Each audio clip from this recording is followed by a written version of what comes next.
Assalamualaikum warahmatullahi wabarakatuh. Alhamdulillah wa kafa. Al-qail fil Qur'anil Karim syahrul Ramadan alladhi unzila fihi al-Qur'an hudan lin-nasi wa bayyinatin minal huda wal furqan. Allahumma salli wa sallim ala sayyidina Muhammadin al-Mustafa wa ala alihi ahli syirki wal wafa amma ba'du. Puji syukur kehadirat Allah yang mempertemukan kita pada hari ke-9 dari bulan suci Ramadan. Alhamdulillah, karunia besar sudah kita lewati 8 hari. Ya, mudah-mudahan ibadah yang kita laksanakan di sepanjang 8 hari itu akan mendatangkan ampunan Allah, akan diterima taubat-taubat kita oleh Allah, akan diturunkan kepada kita naungan rahmat dari Allah, sehingga semua doa-doa yang kita panjatkan pasti akan diijabah oleh Allah Subhanahu wa ta'ala. Mudah-mudahan pertemuan kita ini dinaungi oleh rahmat Allah, dibanggakan oleh Allah kepada malaikatnya. Salawat serta salam Allahumma salli wa sallim ala Sayyidina Muhammad. Hendaklah banyak-banyak kita haturkan kepada junjungan kita Nabi besar Muhammad sallallahu alaihi wasallam, teladan kita, tuntunan kita dalam segala hal. Membahas tentang sendau gurau, sebenarnya ada bahasan pokok yang harus kita sampaikan sebelumnya, yaitu apa yang disampaikan oleh Imam Al-Ghazali dalam kitab Ihya Ulumuddin, bahwa beliau mengatakan orang yang ingin meningkatkan kualitas puasanya di mata Allah, meningkatkan kualitas imannya kepada Allah saat dia berpuasa, harus meningkatkan nilai puasanya dari cuma menahan lapar dari makan dan minum dan menahan kebutuhan biologisnya semata.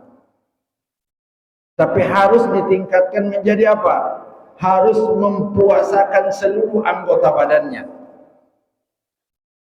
Maka kemudian meningkatlah puasanya, disebut dengan puasa khusus. Puasa yang istimewa, tapi belum terlalu istimewa, nanti ada lagi tingkatan di atasnya. Nah, kemudian dari itu maka prinsipnya adalah segala sesuatu yang dilarang oleh Allah saat kita tidak berpuasa, maka akan lebih dilarang oleh Allah saat kita berpuasa. Kenapa? Karena sebenarnya kita dilarang makan itu untuk sesuatu yang halal sebenarnya. Apalagi sesuatu yang tidak dihalalkan oleh Allah untuk kita lakukan. Kita makan, minum, harta yang halal dari hasil keringat kita saja oleh Allah tidak dibolehkan. Maka kata Imam Al-Ghazali, harus mengendalikan semua anggota badannya pada hal-hal yang tidak dibolehkan oleh Allah dan pada hal-hal yang dibenci oleh Allah. Maka kemudian apa? Kata ini sebenarnya prinsip apa yang disampaikan oleh Imam Al-Ghazali ini adalah prinsip didikan Rasulullah kepada sahabat ketika dia berpuasa.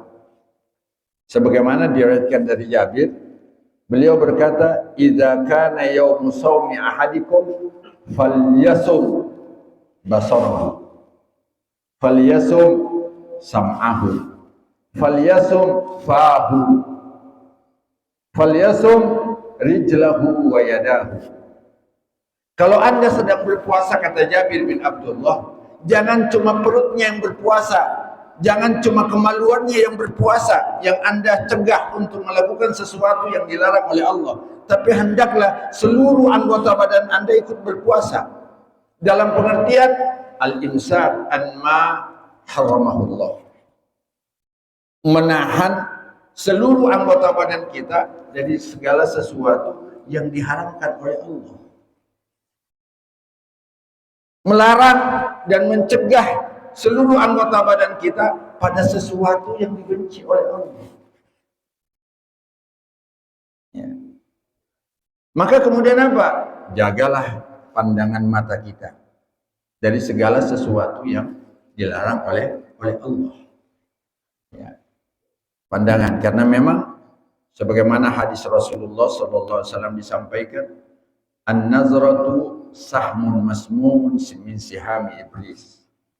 Memperturutkan mata memandang sesuatu yang tidak dibolehkan oleh Allah itu memang adalah anak panah beracun yang memang diselipkan oleh iblis di dalam diri kita. Makanya kemudian kadang-kala orang dari matanya kemudian dia tidak bisa mengendalikan nafsunya. Kan banyak itu kejadiannya itu. Gara-gara melihat orang punya HP yang mahal, ya kan? Kemudian apa? Diselipkanlah oleh racun oleh iblis. Ente juga bisa sebenarnya, ambil aja. Kan nggak bisa mengendalikan diri. Mengendalikan diri. Ngelihat orang, ya, apa punya pangkat, punya kedudukan, kemudian dilihat kayaknya nyaman, enak ini.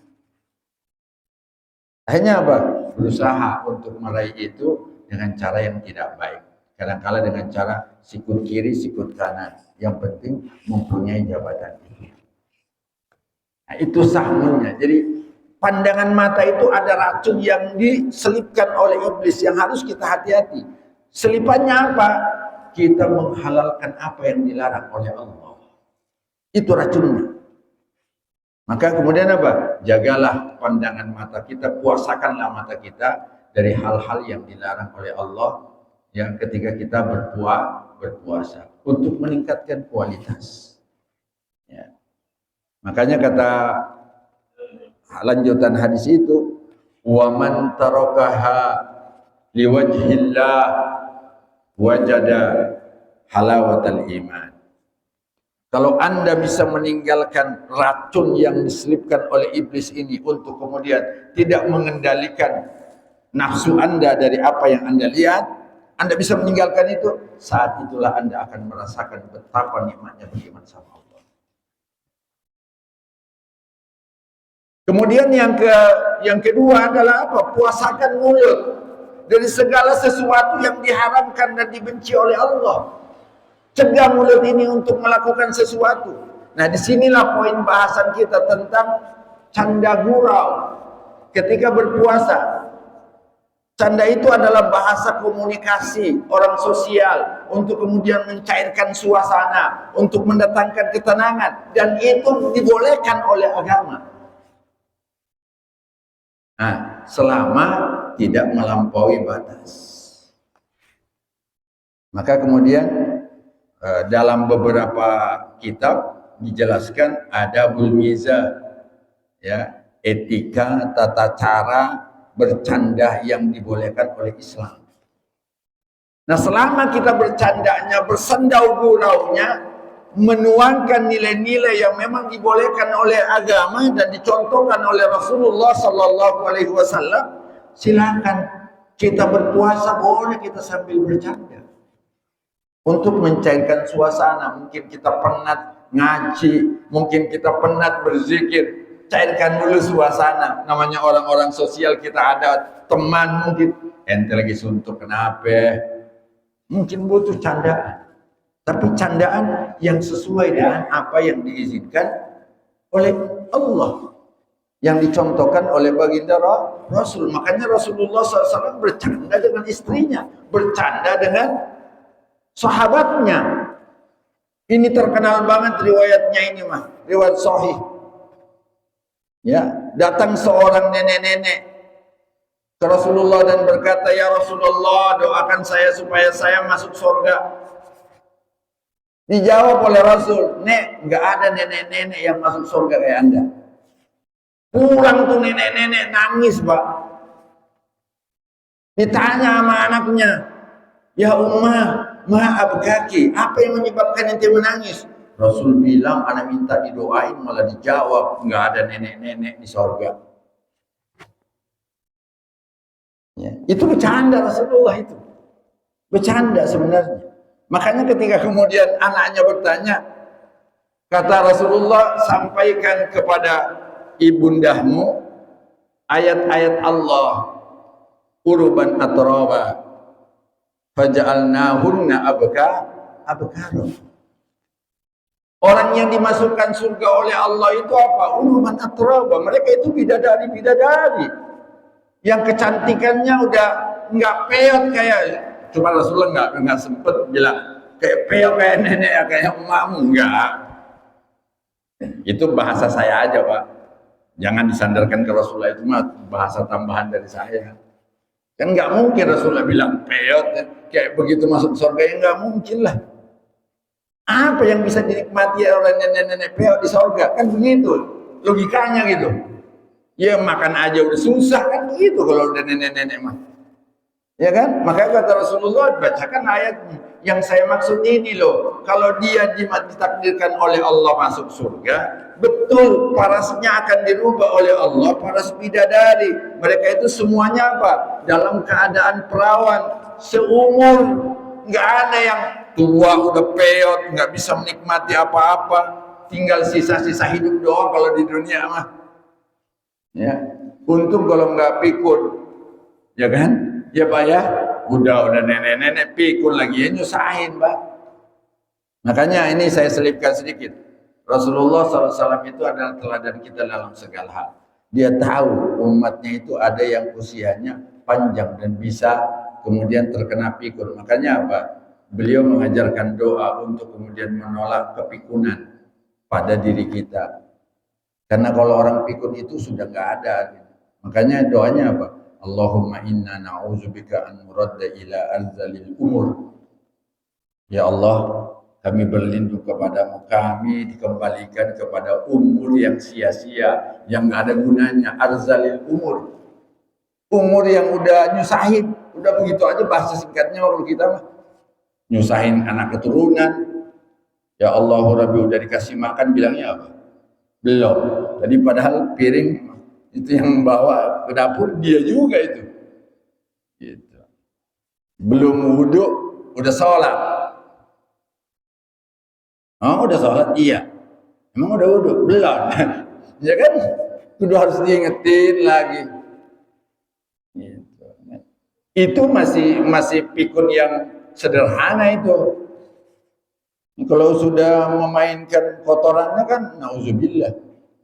Nah makanya Rasulullah mengajarkan kita, Allahumma inni a'udzubika an uradda ila adzalil umur. Ya Allah, aku berlindung kepadamu dengan segala rahmat dan kasih sayang. Tolong usia saya walaupun panjang jangan dikembalikan ke usia pikun. Kita lanjut ya. Jadi apa prinsipnya? Kemudian apa? Rasulullah kemudian berkata, inni amzahu wa inni la aqulu illa sidqa. Saya itu bercanda, tapi saya bercandanya tidak mengatakan kecuali yang benar. Betul saya bercanda sama ibu itu, tapi yang saya katakan itu benar. Emang di sorga nggak ada nenek-nenek. Ya, punten-punten. Wah kata orang Sunda, kesannya Rasulullah orang Sunda, pasti bilangnya punten-punten. Wah ini mah bercanda sama emak ente. Cuman kan Rasul karena bercanda nggak mungkin dia bilang kita bercanda ya. Enggak lah, main kayak lempeng aja mimik wajahnya itu Rasulullah apa? Serius.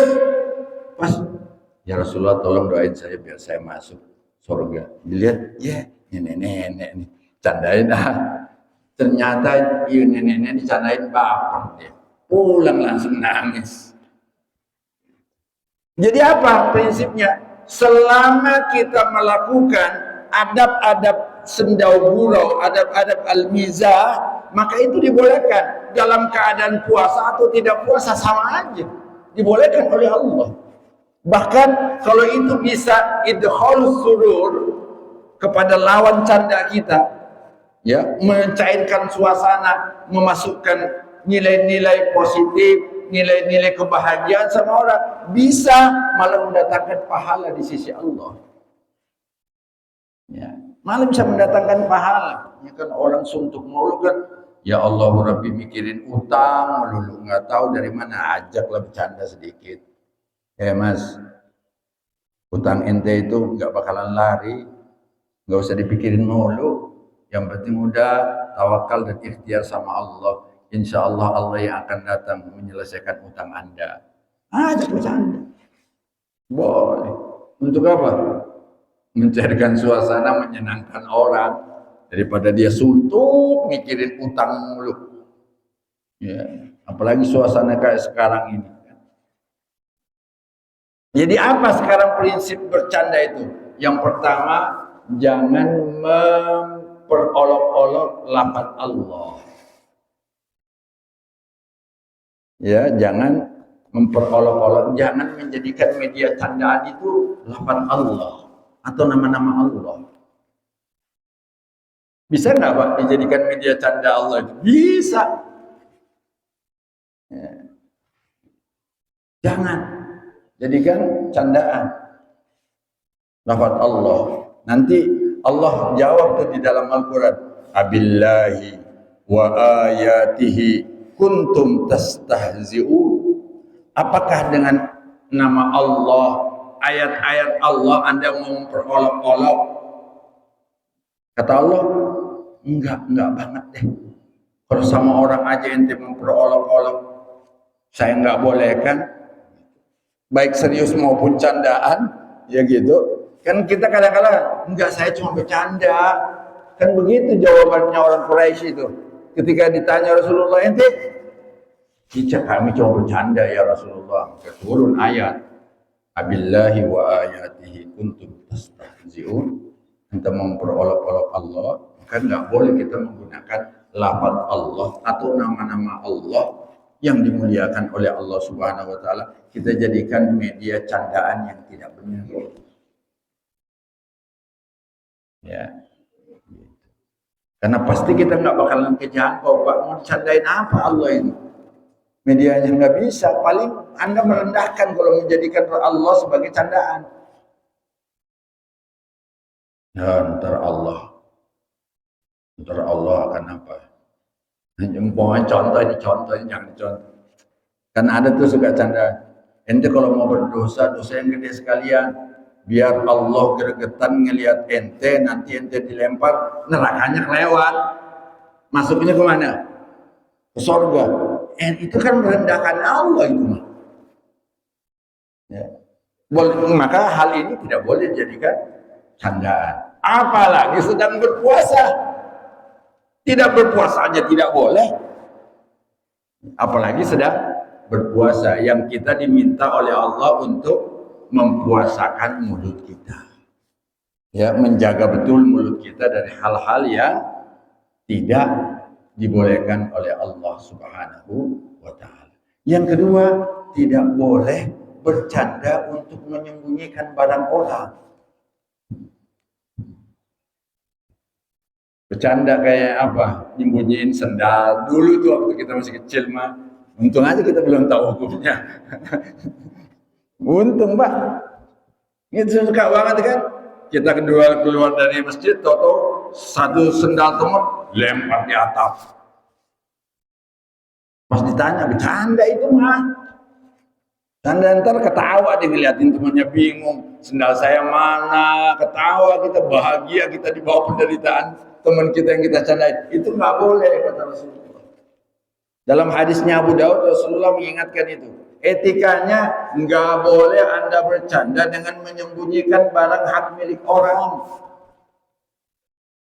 Ya. Jangan bilang gitu. Banyak kayak kejadian yang di jalan tol itu. Enggak, saya cuma bercanda itu. Ngejual rentalan Anda nggak bisa itu mah. Canda kok nyelenyapin nyawa orang. Gitu ya. Jadi nggak boleh menyembunyikan barang orang dalam dijadikan sebagai media canda. Nggak boleh. Apalagi kalau sedang berpuasa. Ya Al-Quran yang biasa dibaca temennya sembunyiin. Nyari bacaan saya sampai mana itu, sampai muter keliling masjid dia nyariin nggak ketemu. Dia mau baca, jadi akhirnya kagak baca Al-Quran kan?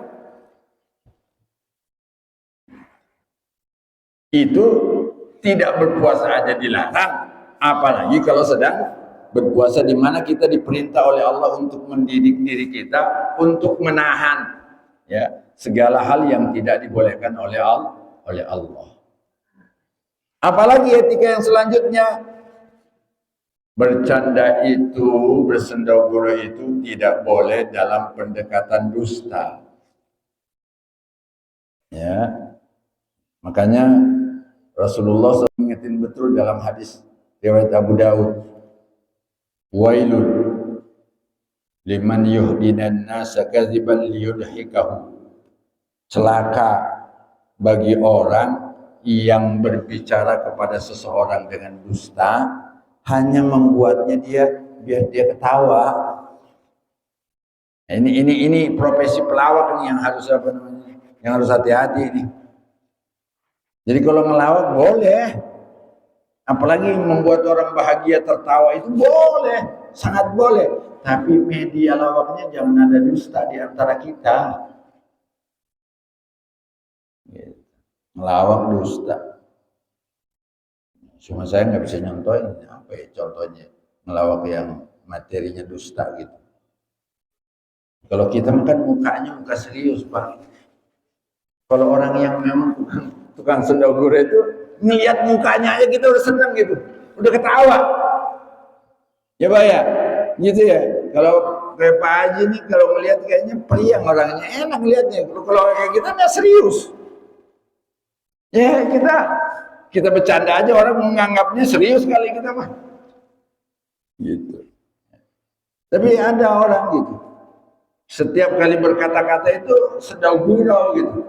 Tapi bahasa yang dikeluarkan itu bahasa yang hoax, bahasa yang tidak benar, yang mengandung unsur kebohongan. Ya, pokoknya kayak ngarang cerita. Dulu saya pernah masuk ke Papua, padahal belum pernah ke Papua. Nah, kayak begitu tuh. Saya ketemu sama orang yang putih, saya bingung, nampaknya gitu kan, mana ada di Papua orang putih? Itu umpamanya. Emang dia nggak pernah ke Papua, dia cuma ngarang aja biar membuat orang terkesima, orang-orang tertawa dengan budaya-budaya yang mungkin dipelajari di Papua yang membuat. Nah, hal-hal seperti ini, kalau memang dia orang Papua ya udah berarti benar. Fakta gitu. Nah, kayak begini contoh mengatakan sesuatu, ya, menyampaikan sesuatu yang sebenarnya apa? Enggak benar gitu materinya, enggak benar apa yang disampaikan itu, tidak mengandung unsur kebenaran dan kejujuran. Maka apa? Enggak boleh ya, dijadikan sebagai candaan. Kemudian yang selanjutnya tidak boleh bercanda dengan materi yang menghinakan orang. Dasar si kate. Tahu orang dia udah kate. Pendek. Tahu, tapi nggak usah direndahkan depan umum. Nah, makanya saya kadang-kala yang stand up komedi itu kan ada namanya menguliti teman ya. Itu masuk kayaknya hal-hal menghinakan itu. Kalau candaannya menghinakan itu mempreteli gitu kan, membuka aib kadang-kadang malah mempermalukan, itu nggak boleh dijadikan sebagai media. Itu di dalam kehidupan sehari-hari, apalagi di bulan Ramadan, di saat kita sedang berpuasa, maka itu akan lebih dilarang. Jadi tidak boleh menghinakan, tidak boleh menghinakan profesi. Menjadikan profesi tukang sapu masjid jadi bahan candaan. Ya, ente mah nggak bakalan masuk surga. Emang kenapa? Profesi ente terlalu rendahan, cuma nyapu masjid aja pengen masuk surga. Kan gitu kadang-kadang ya, ada yang kayak begitu. Dan itu pernah terjadi di zaman sahabat. Terlalu merendahkan tukang sapu. Sehingga tukang sapu ini meninggal, Rasul nggak dikasih tahu. Sementara Rasulullah itu wataknya Pak Semua orang yang terlibat di masjid ini selalu diperhatikan keberadaannya oleh Rasul. Suatu saat Rasulullah, loh ini ibu yang suka sapu masjidku, ngendi yo? Kok nggak kelihatan? Mana ya? Kok nggak kelihatan? Akhirnya habis sholat Rasulullah nanya, mana si Al-Kanisah yang tukang nyapu masjidku? Kata sahabat, udah meninggal ya Rasulullah. Ala azantumuni, kenapa ente tidak ngasih tahu saya? Nah, sebab tidak ngasih tahu itu, kata sahabat, takut Rasulullah nanti sibuk, takut Rasulullah. Kayaknya merendahkan banget, kayak nilainya di mata Rasul kayaknya nggak ada gitu. Rasulullah SAW marah dan berkata, setelah ini Anda tunjukkan saya di mana kuburannya. Hanya Rasulullah datang mendoakan saya. Yusolli alaiha. Solli dalam pengertian mendoakan. Dan as-salatu huwa doa. Jadi nggak boleh bercanda dengan merendahkan profesi seseorang. Apalagi merendahkan ras seseorang. Ya, pemanja bercanda. Orang Sulawesi kayak Pak Dokter umpamanya. Kalau nyebut zal sama zai sama sin sama semua. Makanya manggilnya ustaz. Nggak bisa dia bilang ustaz. Nggak. Kalau di Sulawesi tapi kalau di sini mah udah latihan bisa. Kayak saya udah bisa. Saya sama sukunya sama beliau. Gitu. Manggilnya apa? Makanya kalau dia baca Iza zul sama semua. Isa sul silatil abdu sil salaha. Ya, setiap daerah itu ada kelemahan. Ya kalau orang Sunda kan ja sama fa itu. Nggak bisa dia mah pasol lili, nggak bisa dia fasol lili, nggak bisa. Pasti pasol lili, pasti huruf P. Huruf jai, orang Jakarta rata-rata zalnya jadi jim. Ada kelemahan-kelemahan, maka nggak boleh dijadikan kelemahan orang itu sebagai candaan. Karena nanti apa? Merendahkan ras tertentu. Apalagi kalau menggunakan warna kulit. Suka tuh banget tuh kita dengar itu candaan itu. Dia kecil, hitam, hidup lagi. Makanya sekarang ini tolong di luar puasa aja kita dilarang. Rasulullah Sallallahu Alaihi Wasallam. Gitu, jadi nggak boleh merendahkan orang ketika bersendau gurau, ya di luar bulan puasa, apalagi di dalam bulan puasa. Tuntunannya lebih menjaga, lebih imsak an ihanatin nas. Jadi merendahkan orang, mengecil orang. Ya. Kemudian selanjutnya etika bercanda ya adalah bahwa kita apa? Nggak boleh mengandung unsur ghibah. Ya, orang yang nggak ada kita jadikan media, dia menceritakan aibnya. Ya, nggak boleh itu. Kan banyak sekarang Pak begitu. Tahu nggak si Anu? Kenapa? Wah itu orang tuh. Ya Allah Rabbi itu orang kletot banget dia begini-begini. Wah semuanya. Hahaha emang dia mah keong. Dia mah segala-galanya telat. Ini panggilnya keong. Gitu. Nggak boleh. Jadi dijadikan sebagai bahan gibahan untuk media. Bahkan Rasulullah SAW mengingatkan itu kita bukan dalam nuansa canda, nuansa serius aja. Rasulullah melarang dan menyuruh kita untuk apa? Mencegah mulut kita dari gibah dan mendengarkan gibah. Jadi mempuasakan telinga itu, ya nanti akan ada gitu bahasannya. Kita masih masuk pada mempuasakan mulut. Dan situlah bahasan kita tentang sendau gurau. Gitu, ya. Nah itu beberapa adab, ya, canda, tawa yang harus kita camkan. Selama etika ini masih ada di dalam candaan kita, dan itu bisa diridhai oleh Allah dan dibolehkan oleh Allah sebagaimana Rasulullah sallallahu alaihi wasallam bercanda, ya boleh walaupun kita puasa mah bercanda.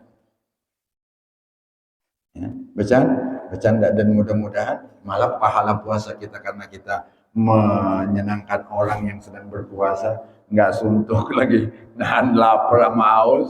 Karena gitu mungkin suasana jadi rileks, suasana jadi menyenangkan dengan candaan, selama tidak melanggar aturan-aturan dalam bersendahara. Selanjutnya kata Imam Al-Ghazali, puasakanlah telingamu dari mendengar sesuatu yang dilarang oleh Allah. Oleh Allah kayak tadi mendengarkan gibah orang. Biasanya kita senang banget itu. Ya. Dengerin gibah orang. Emang iya. Gitu. Tanggapannya emang iya. Masa sih? Coba lanjutin. Gitu. Ada dukungan itu. Udah dicerita itu. Udah dikulitin itu. Saudaranya seiman. Enggak bener ente kali. Ya ampun, itu nggak percaya. Entah tanya sama si Anu, dijual lagi saya satu temannya tuh. Kemudian kita ngedengerin tuh, mendukung dan sebagainya. Maka Rasulullah sebagaimana tadi hadis yang saya sampaikan, ya hadis dari Rasulullah Shallallahu Alaihi Wasallam mengatakan al-muqtabun wal mustami'un syarikani fil ismi. Orang yang menceritakan sesuatu yang gibah, menggunjing orang lain, ya. Kemudian yang mendengarkan, syarikani, dua-duanya sama mendapatkan dosa di mata Allah Subhanahu wa taala dan dosanya disamakan oleh Allah. Dia bersekutu dalam dosa. Artinya kalau sekutu itu apa? Sama-sama berdosa. Enggak, saya kan enggak menggibah, saya cuma mendengar dia. Ente mendengarkan itu mendukung orang yang cerita. Coba kalau ada orang yang cerita gibah, terus ente nggak dengerin, kira-kira dia ngelanjutin nggak? Ya kan enggak. Mana ada orang dengerin. Saya dapat berita hot nih, begini. Kalau bilang enggak udah kita pergi, kira-kira dia masih cerita nggak? Ya nggak bakalan. Maka karena kita pengen mendengarkan itu, dosanya berlanjut. Maka apa? Kita juga menjadi pendukung yang mendengarkan itu. Akhirnya dia melanjutkan ceritanya. Makanya itu Rasulullah mengatakan al-mughtabun wal mustami'un syarikan fil ismi. Orang yang menceritakan gibah dan orang yang mendengarkan gibah, dua-duanya bersekutu di dalam dosa di mata Allah Subhanahu wa taala. Maka jaga betul nih pendengaran mata kita. Maka biasakanlah mendengarkan sesuatu yang positif. Mendengarkan yang memang dianjurkan oleh Allah untuk kita dengarkan, untuk kita gunakan. Mendengarkan ayat-ayat Allah dibaca. Mendengarkan ajaran-ajaran Islam dijelaskan. Mendengarkan sesuatu yang memang dibolehkan oleh Allah Subhanahu wa taala. Sesuatu yang tidak dibolehkan oleh Allah, tolong puasakan telinga kita di sepanjang kita di bulan Ramadan demi menghormati kemuliaan bulan suci Ramadan. Mudah-mudahan dengan itu insya Allah kita semua akan mendapatkan keberkahan dan ampunan dari Allah Subhanahu wa taala. Kemudian yang terakhir yang harus kita puasakan berdasarkan atas penjelasan pokok dari Imam Al-Ghazali, puasakanlah tanganmu saat Anda berpuasa. Puasakan dari apa? Puasakan dari tindakan-tindakan yang tidak dibolehkan oleh Allah. Ada yang ringan tuh, tapi konsekuensinya berat, kayak tanda tangan. Tanda tangan yang nggak boleh. Tanda tangan tuh direksi anak perusahaan Pertamina yang diciduk sama kejaksaan, itu kan tanda tangan doang itu mah. Emang dia yang kerja mah kagak. Emang dia yang pergi beli? Enggak, dia cuma tanda tangan doang. Itu apa? Udah nyusahin itu. Makanya kemudian saya setuju tuh dengan tindakannya Kejagung. Kita mempertimbangkan untuk memperberat hukumannya. Kenapa? Karena ini dilakukan zaman Covid. Orang lagi susah, malah ditipu. Ya Allah Rabbi, itu bensin pakai dioplos. Ya. Itu kerjaan apa itu? Cuma kerjaan tangan. Maka apa? Hindarkan nih. Maka betul-betul kebijaksanaan yang kita ambil dengan keputusan kita dan sebagainya, itu betul-betul tindakan tangan yang harus dipertimbangkan di luar bulan suci Ramadan, apalagi di bulan suci Ramadan. Puasakanlah tangan ini dari hal-hal yang tidak dibolehkan oleh Allah, dari hal-hal yang dibenci oleh Allah. Kayak apa? Kayak suka, kalau dalam Ihya itu suka ngambil pagar bambu orang untuk ngisiin gigi. Enggak izin. Ini kan perilaku tangan itu, atau iseng tangannya apa, ada kembang orang nggak diminta, main petik aja buat anak saya. Emang udah izin? Ini hal-hal yang sepele kayak begini nih. Kata Imam Al-Ghazali, ketika saya minta ampun kepada Allah, saya dikasyafkan oleh Allah, dibuka kasyaf, dibuka itu perjalanannya. Imam Al-Ghazali, dia bilang, Imam Al-Ghazali, walaupun ente mengarang satu kitab yang monumental, yang begitu hebat, tapi saya tidak ampuni dosamu karena engkau pernah mengambil bambu orang, pagar orang. Yang apa? Yang ente tidak minta izin. Kecuali karena anda itu pernah berbuat baik kepada makhluk. Makanya saya lihat setimpal mah. Ini berbuat jahat, kemudian apa? Kata Imam Ghazali, apa ya Allah? Anda suatu saat lagi ngarang kitab Ihya Ulumuddin, nemplok lalat di tintamu, ente biarkan dia minum karena dia kehausan. Karena itu perbuatan baikmu sama makhlukku, aku ampuni dosa-dosamu yang kau lakukan. Nah, makanya kita tidak boleh menyepelekan perbuatan baik. Kadang-kadang perbuatan baik satu itu bisa melebur dosa. Nah, maka kita juga tidak boleh menyepelekan perbuatan dosa yang kecil. Kalau disertai dengan nuansa-nuansa yang dimuliakan oleh Allah, seharusnya kita jaga diri kita, malah kita rendahkan diri kita dengan melakukan perbuatan yang mungkin sepele. Tapi kan ini bulan suci, bulan di mana kita mohon ampunan kepada Allah, dengan menghambakan dengan tulus kepada Allah. Kata Allah, ayo. Malah kita melakukan sesuatu yang, maka apa? Bisa kualitas hukumannya diberatkan oleh Allah. Sama kayak pelanggarannya tadi, direksi kembali lagi dia itu. Mudah-mudahan kita ngambil pelajaran sih, saya sebutin, ya kan? Mungkin korupsi yang lain sama, Pak. Tapi kan dia melakukannya tidak di saat lagi COVID, orang semua lagi susah. Maka karena suasana yang menyertainya perilaku ini, maka apa? Wajar kalau dia diberatkan hukumannya. Karena orang lagi susah malah ditambahin susah. Kalau mungkin korupsi yang lain, betul, kayak umpamanya, mohon maaf, kayak kepala-kepala daerah yang ditangkap, mungkin dia tidak lagi masa COVID. Gitu kebijaksanaannya, maka hukumannya mungkin tidak sama dengan hukuman orang yang disertai dengan situasi suci. Makanya di mata Allah juga begitu. Ini adalah bulan suci, bulan ampunan, bulan keberkahan, bulan kemuliaan, di mana kita ingin dimuliakan oleh Allah dengan diturunkan program Ramadan. Tolong jangan hinakan diri dengan melakukan sesuatu yang memang dilarang oleh Allah walaupun sepele. Kenapa? Suasananya yang menyertainya. Ya. Puasa itu kan Allah sandarkan sama dirinya. As-saumuli. Segala sesuatu yang disandarkan ke Allah itu harus kita muliakan. Masjid ini kenapa kita harus muliakan? Karena disebut disandarkan nama Allah. Baitullah, rumahnya Allah.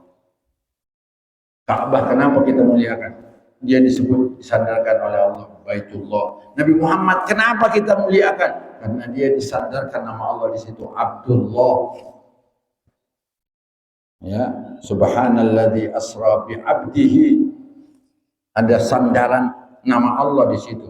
Maka segala sesuatu yang disandarkan oleh Allah, betul-betul kita harus sucikan diri dan ikut memuliakannya. Makanya ulama mengatakan, hurmatu Ramadan la budda an tahfadhahu, harus dijaga betul Makanya walaupun saya dapat izin untuk tidak berpuasa, tetapi demi menghormati bulan puasa, saya tidak sembarang makan. Dan begitu penyampaian para ulama kita. Kenapa? Hormatan lihat syahr, penghormatan, kemuliaan bulan suci Ramadan. Jangan la tuntahik, jangan Anda injak-injak kehormatan bulan suci Ramadan dengan perilaku-perilaku yang mungkin sepele di mata kita, tapi di mata Allah itu besar. Maka inilah mungkin yang dapat kami sampaikan dalam kesempatan yang singkat ini. Mari kita puasakan ya dalam bercanda, puasakan mulut kita dari candaan-candaan yang tidak dibolehkan oleh Allah, tapi selama candaan itu dibolehkan dan memang sudah ada teladan contohnya dari Rasulullah, silakan bercanda walaupun sedang berpuasa. Apalagi kalau candaan itu mencairkan suasana, menyenangkan orang lain, silakan monggo dilakukan dengan benar sesuai etika dan adab bercanda. Mungkin itu yang dapat kami sampaikan. Saban waktu bangkit jiwaku, kau